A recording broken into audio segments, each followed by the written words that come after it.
It's Toronto's podcast on the Canada's Podcast Network. Today, I'm excited to introduce you to Mallory McKewen, who founded and currently serves as President and CEO of bridesmaids.ca, an e-commerce business focused on improving the bridesmaid dress shopping experience. BridesMade was born as an idea early in 2016 and has now serviced over 1,000 bridesmaids Canada-wide and employs a team of 10 people. Before diving into entrepreneurship, Mallory completed both a BBA and an MBA degree at Laurier and had worked in sales and corporate finance. Welcome, Mallory. Thank you. Thanks for the intro. Maybe you can tell us a little bit more about yourself, where you're from, give us the details on your current business, just 2 to 4 minute overview of who is Mallory McKewen. Yeah, sure thing. So I grew up in a small town in Ontario here, the small town of Prescott out towards Ottawa. I found myself really intrigued by marketing in high school and headed to do an undergrad in marketing at Laurier. And I really thought that marketing may take me down an entrepreneurial path. As I was doing that, I was buying and selling horses because that was my passion, but horses are very expensive. So I had to pay my way through school while still being able to ride somehow. So the marketing degree and the marketing experience really helped me with that kind of entrepreneurial activity that I had from a pretty young age before turning it into a real business.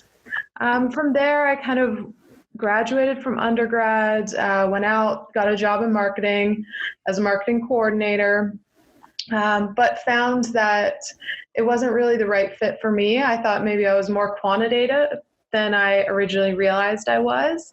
And that led me to go back to school, get an MBA where I focused both in accounting and finance. And then from there, moved downtown Toronto, got a job in corporate finance and did that for a while. But then I really kind of went back to wanting to be an entrepreneur. So reading books about entrepreneurship and watching Dragon's Den and things like that, I knew that to kind of fulfill my dream of being an entrepreneur or starting something, I would need to find a market need or a problem to solve. And that led me, it took a while, but that led me to finding the problem that bridesmaids face when shopping or even just being asked to be a bridesmaid, which is the cost and the fact that it can be prohibitive when you're young to be in a wedding party. So bridesmade.ca is a business that I really built around that market need. That's great. Was there any kind of particular, was it what I term a stop moment that said, I got to stop doing this? Yeah, I can tell you exactly that. It was, so I was working in corporate finance. Every job I've ever had, I always loved in the beginning while I was still learning. As I was working, I found myself finding it harder and harder to get up in the morning. At first, I solved that problem by no longer using my phone alarm clock, and I got one of those Philips light-up alarm clocks to light up the room. Oh, yeah. Because I was like, well, maybe I'm just having a hard time waking up in the morning because my room's dark or something like that. So as much as that light-up alarm clock is really cool and I still use it, that didn't really change things. And I found I wasn't jumping out of bed in the morning anymore. I was kind of dragging my feet, dreading my commute, going to work to do kind of the same stuff that I'd done before. And that made me realize that when I used to jump out of bed every day, it was when I was learning every day. And the best way to set myself up in a career where I'm going to be learning every day is to start something and become an entrepreneur. That's great. That's really interesting. You started to research, but obviously, thinking about or deciding you want to become an entrepreneur and actually, making it happen are two different things. How long did you think about it? I mean, you talked a little bit about that in your opening, but I mean, how long did it take to get things started? Yeah, so it took quite a while, but I'm going to say less time than I anticipated. I mean, the first thing is coming up with what you're going to do as an entrepreneur. Deciding that you would like to be an entrepreneur is one thing, but you need to know what venture you're going to pursue or what market need you're going to fill. And for me, that took me the longest because I'm not necessarily super creative. I'm not someone that just has a book of 50 different ideas I could execute on. So I was very systematic in doing that. And it took me a few months where I kept a journal each morning after my commute to work. I just took kind of 5 minutes to write down 3 things that I'd thought about on my commute to work that could be a market need that maybe a business could spin out of. And I did that for a few months. So it took a while, and often it was kind of like banging my head off the wall as I was trying to write things into this journal. Some days I thought, man, like maybe I'm never going to come up with anything. But after a couple months, I started to put some good market needs together, and that's where this was born. But from there, I mean, it's not like I said, okay, now the market need is that bridesmaid dress shopping needs to change, and I have a business. I really had to figure out how a business was going to address that and interview potential customers and test. I was going to say, so how did you focus on that? I mean, so you've done your stuff and you've done your think, and that's fantastic. And you've got this bridesmaid new approach. You know, how did sort of you get that focus, you know, to decide, you know, it's going to be an online business, it's going to be this, it's going to be that. How did you do that? Yeah, so I really followed the methodologies of the book, The Lean Startup. What I did initially was I interviewed tons and tons of people, and I did an online survey as well to figure out what it was that they complained about or had a hard time with when it came to being a bridesmaid, so I could know exactly what problems we were really going to zero in on as a business. From those initial interviews and surveys, I learned, okay, the dress is the focal point. The bridesmaid dress, that's where my business is going to focus. It needs to kind of be brought up to be more focused on millennials. The shopping experience needs some help. But how can we actually do that? And that's when I started doing more in-depth interviews with brides-to-be. I was living in City Place, Toronto, so I had like 40,000 young adults living really close to me, which was really convenient. That's great, yeah. Yeah, so I just posted in the City Place Facebook group one day, and said like, hey, if anyone's getting married in the next, whatever, like in a short time, if you're engaged and getting married and are willing to chat, I'll buy you a coffee at Starbucks. And met with a bunch of people that way. That shaped my business. And in those meetings, I started to ask people. So I started to come down to the thought that the venture was going to be renting bridesmaid dresses through an online platform. Then I just started to ask people kind of the flip side questions like, okay, you think this sounds great, but why wouldn't you do it? Or what would scare you away? Or things like that. So I could kind of find holes in the business before any money was poured into it. So you've got something happening. You're getting a good response. How did you finance it? Was it just sort of from savings, or how did you get going on it? In the very beginning, I knew this was going to be a very capital-intense business because to actually launch the rentals, we needed to have inventory. So a whole bunch of dress assets, as you will. So I knew that I needed to prove something before I would ever be able to come up with the funding to get that inventory. So what I did was I launched, what we as entrepreneurs call an MVP, which was just a very basic website with a stock photo, some stock photos that I bought, and a button that they could click like, I want to rent my bridesmaid dresses. And then they would fill in a form about how many dresses or how many bridesmaids they have, what colors they're interested in. They could attach a photo of styles that they like that they found elsewhere. So that let me capture a lot of data.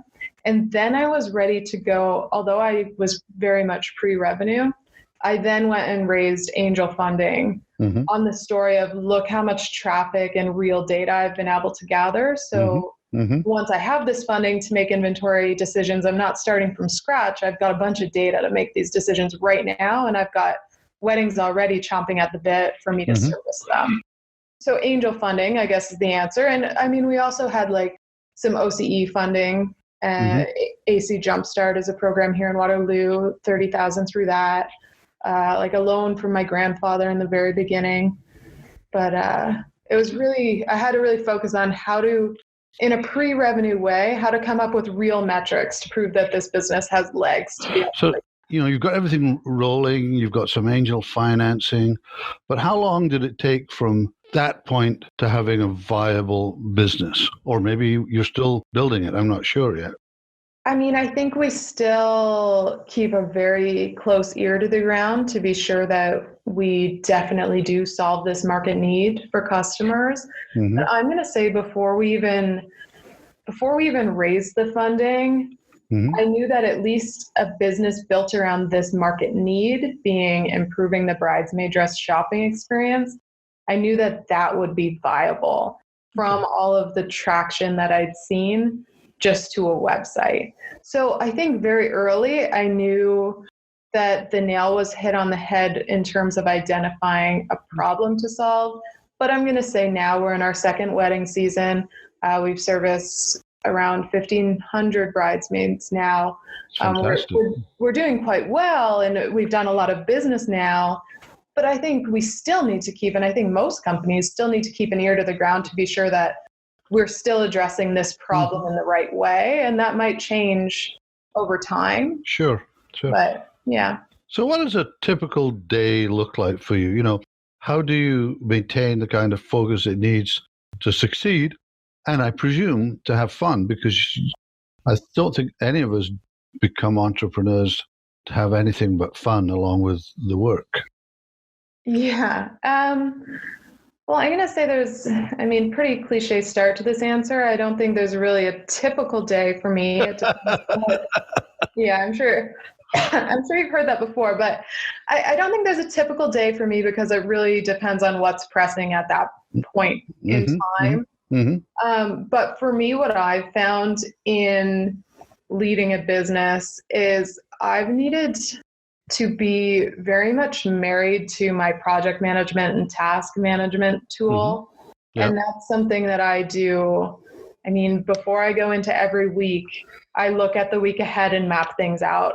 And then as I go into every day, when I walk into the office in the morning, I make sure my task list is organized, and then I just power through it for the day. Mm-hmm. So I guess it's a matter of just being very organized and diligent with what I want to accomplish, in a month, and then in a week, and then in a day, and making sure I have that in paper, because it's very easy, I find, as a leader to, I guess, chase a shiny object. Or, if my staff now are asking for support, I need to determine, where to slide that into the other things that I need to accomplish. And I find, for me, it's just very much about having that all on paper or in a tool, and then powering through it as I go. And I don't really go home at the end of the day without organizing my task list for the next day. Mm-hmm. So I know that I'm not going to wake up and just chase a shiny object and then later be like, oh man, I should have been working on something else with this time. Because time is so valuable. So you're online business, so really there's no borders, but there is, we all know that. Do you see your company expanding, significantly into other areas as well as Canada? Yeah, for sure. So we're really laser focused on Canada right now, just to make sure that from the logistics and supply chain side, we have everything very well ironed out in this market, which we know the size of very well and things like that. Our next step, which we plan for in 2020, is the US. Being online, it seems like we could just say, hey, we ship to the US now, but we will need to have a warehouse in the US as well, probably a third party. But so we're, hubbing out of the country that we're shipping into, since we ship both ways. So it's not a matter of just opening it up and saying you can order from the US. There's a few things that we need to get sorted out. And the US in this market and most markets is 15 times the size of Canada. So that would open a lot of opportunity for us. And we've already had a lot of demand from there, which for now we've just been needing to kind of let rest. We also see a lot of opportunity in Australia and New Zealand. So they're much smaller markets than the US, similar to Canada. But what's really interesting about them is the wedding industry is somewhat seasonal, and Australia and New Zealand have flip seasons to Canada. Yeah, that's true. Yeah, so there's some opportunity there to do some inventory sharing, which would be really interesting since for our business, I mean, one of our most important KPIs is the turns that we get on our inventory. So there's lots of potential right now. I mean, there's lots of market left for us to explore in Canada as we get the supply chain ironed out. You've kind of moved around the Southern Ontario technology/business corridor between Ottawa and KW. What are the biggest benefits for you for being an entrepreneur in this sort of Southern Ontario area? Yeah, so I mean, it's huge. We were really born out of Communitech as a company, and I don't know if I would have, being a first entrepreneur, I don't know if I would have had the confidence to leave my full-time role and do this without some of the support that the programs in this region were able to provide in the early days. So Laurier Launchpad, which was within Communitech, is where it was really born. Since I was an alumni of Laurier, I was part of that program in the ideation phase. And then we graduated into Fierce Founders, Communitech's Women in Tech Accelerator. So that helped us just get some key mentors and really get things organized as we were raising that first capital and hitting the market. That's kind of where we launched. And then we were in Velocity for a while as well, which was very, very helpful as we were generating revenue and we were doing really well and the business had a ton of potential, but we didn't yet really have the ability to sign a lease and things like that, and the capital that we wanted to extend on those types of things. So Velocity kind of helped us in that transition phase. And now, I mean, we're out on our own. I guess we have our own legs now, but being in this region is still so helpful. I mean, it's very attractive to investors. Our investors are primarily local. It's been really good. And I guess the other thing is it's been really good for attracting talent. Being in Waterloo, or Kitchener, we've got the University of Waterloo, we've got Conestoga College, and we've got Laurier right here to pull resources from. An interesting one. We do some of our best work outside the office. Is there a place, in KW, Toronto, as I said, the Southern Ontario corridor, where you like to recharge, where you get somewhere where you go to get inspired to think it through kind of thing? Yeah, so I'm actually, I'm a horseback rider, a competitive horseback rider. And I saw that, yeah.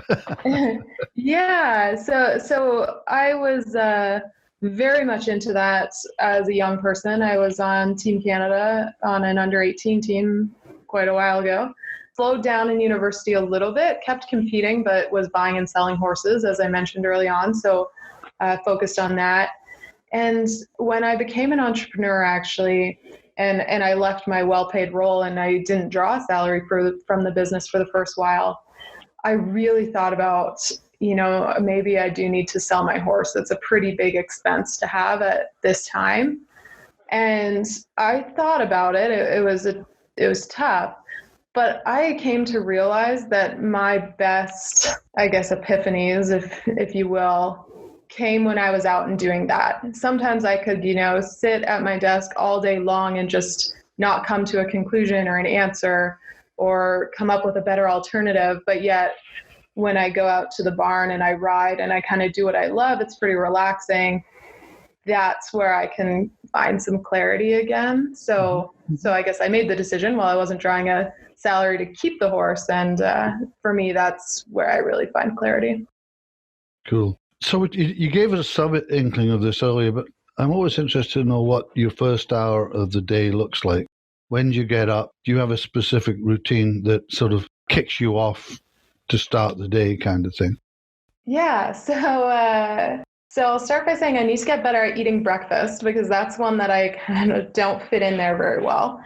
My alarm's usually set for about 6:30. And I mean, unlike many young women, I don't really take long to get ready to come to the office.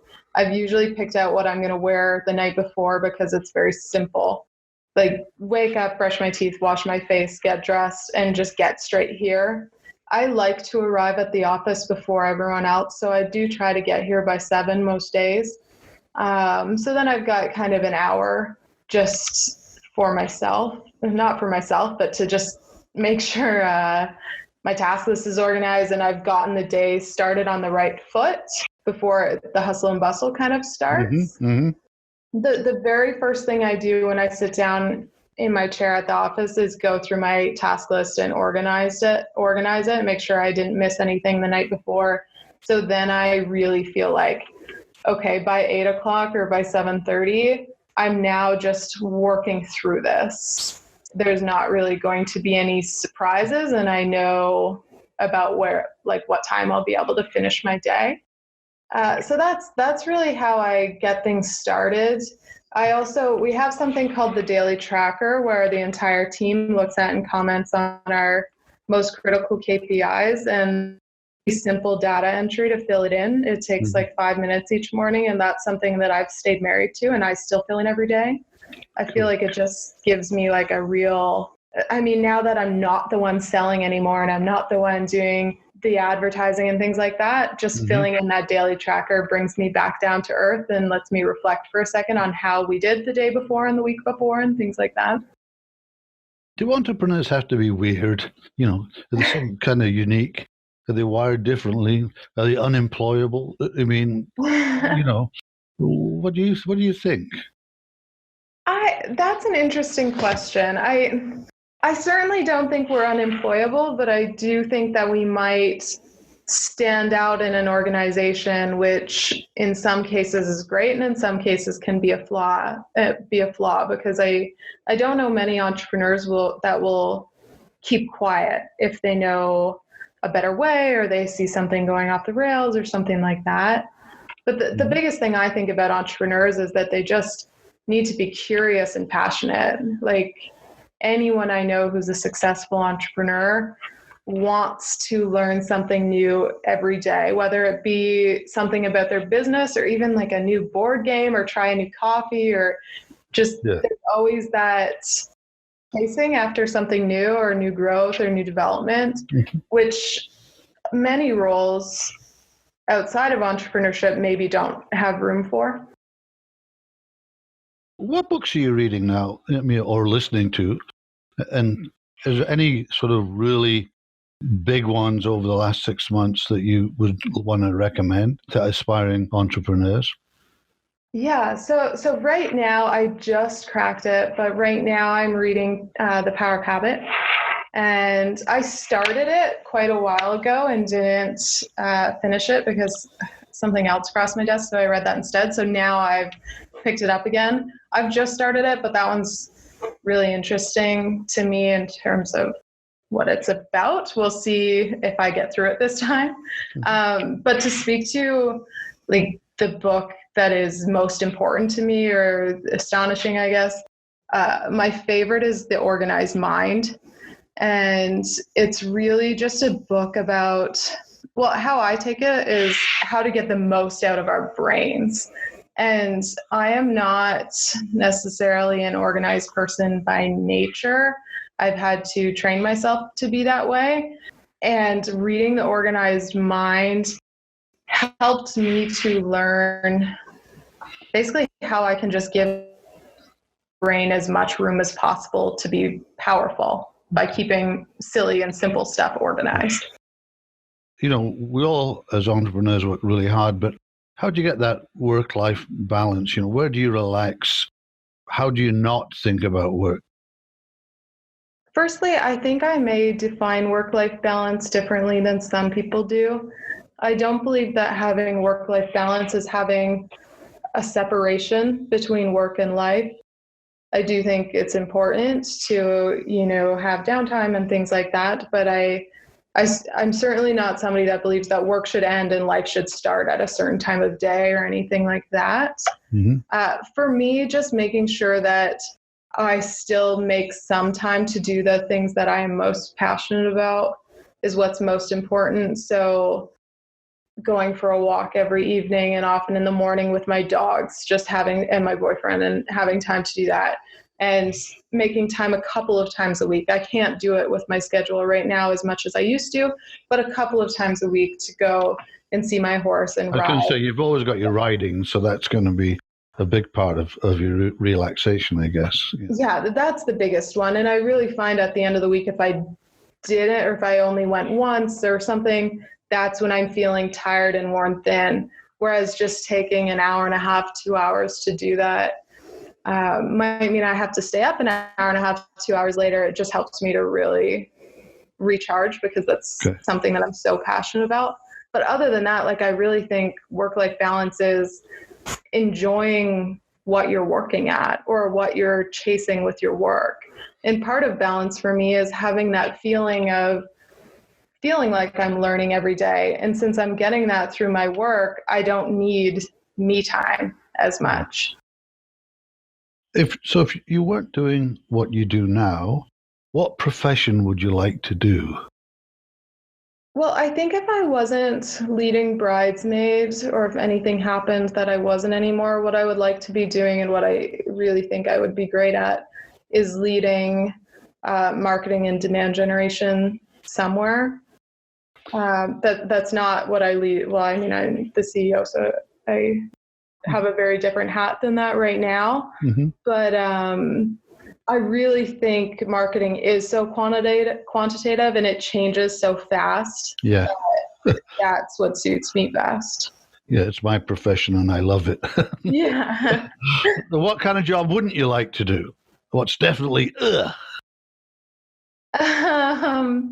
I mean, there was a time when I was becoming a CA, or now a CPA, and I know I would not have lasted there. Okay. I was supposed to go to Deloitte after graduating, and I didn't end up going. And I'm really thankful I didn't, and they probably would be too, because I don't think I would have lasted very long. So in business, what's your favorite word or quote or phrase that you like to use? And what's the converse of that? What's the least favorite one? That's an interesting question. Yeah, you could quickly think, what do I say all the time? So actually, for my birthday last year, my employees and my business partner had it put on a shirt, I forget two of them, but 3 words that I say all the time with their real meaning, and then the meaning according to me. Mm-hmm. And I just remember that one of them was exceptional. And I stopped using the word exceptional so much for this reason, but I just really feel that we're doing a lot of exciting things. Yeah.